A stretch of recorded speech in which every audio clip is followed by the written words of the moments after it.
Well, first off, hello. Hello? How are you? I'm doing great. Great, great. I see you got dressed up for us, which I is got very it. nice of you. I'm ready. I'm You're dressed ready. up. Hey, my name is Jack. Jack Blair. I am a clown or physical comedy actor, we'll call it. I got started performing in middle school, doing the school musical. I was a background hyena in The Lion King.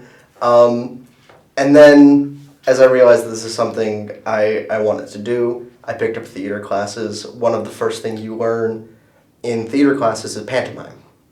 And then that just sort of, like, as I was still continuing learning how to act and method act and do script analysis, just like on my own, falling down the rabbit hole of from Marcel Marceau to Charlie Chaplin to Emmett Kelly to Hausch Mahausch to all of these amazing artists, and sort of undertook that journey myself into clowning, and the history of how to be silly and how to make people laugh with just your body and your expression.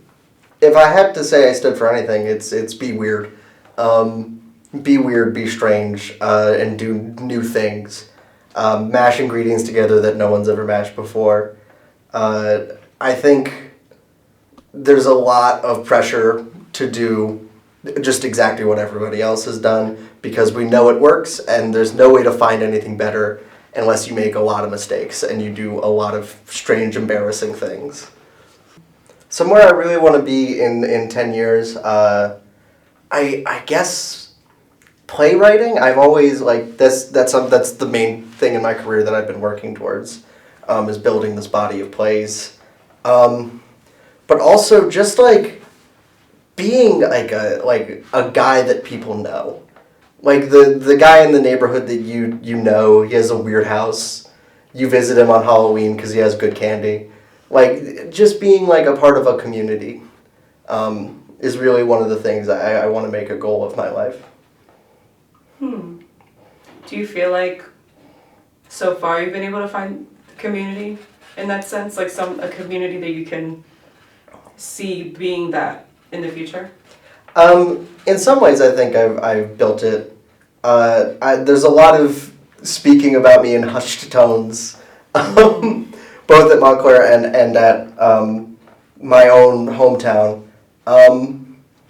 But when you do a lot of weird stuff, and you do a lot of creative stuff, and you sort of push your art forward by yourself, you start to build a reputation, and I'm really happy when people send me shit they've written and been like, hey, Jack, check this out, give me notes, and I'm like, you don't know how much it means to me that you value my opinion as an artist, and I'm so happy that you decided to create your own stuff, because that's always what I've kind of wanted to do, is inspire people to create new and weird stuff, weirder than I could do.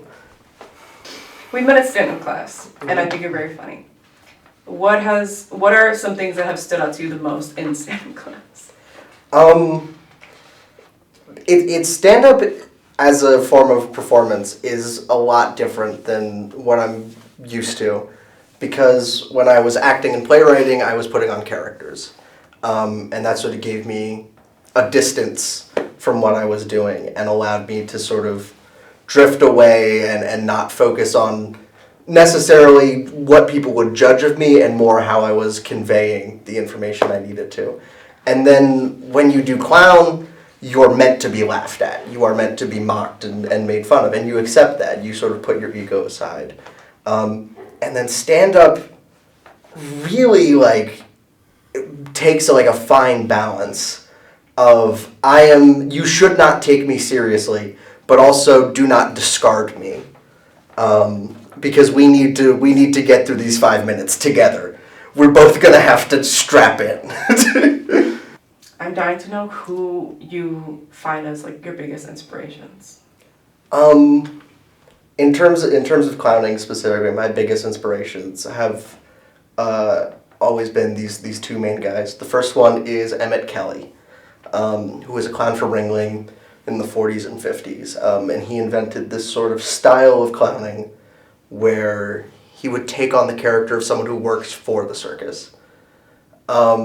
He sort of he would sweep up after the acts, and that's how all of his bits started, was he would be a roustabout basically for the acts. And the idea of not only playing with, the audience and props, but then playing with the idea of the circus itself and spotlights and dust and peanuts, just really opened a lot of doors for me. And then the second guy is a Russian clown, Slava Polunin, who is probably one of the most influential contemporaries in clown right now. He developed Snow Show, which is a full-length touring clown show with no words. It is entirely an emotional experience done through movement and song. And he sort of developed his own mythology of clowns. And he's been all over the world, Cirque du Soleil for their winter show picked up his stuff. And he has such a great methodology in terms of how to find humor in the world. He once said that his greatest inspirations when making his show are drunk people and dogs.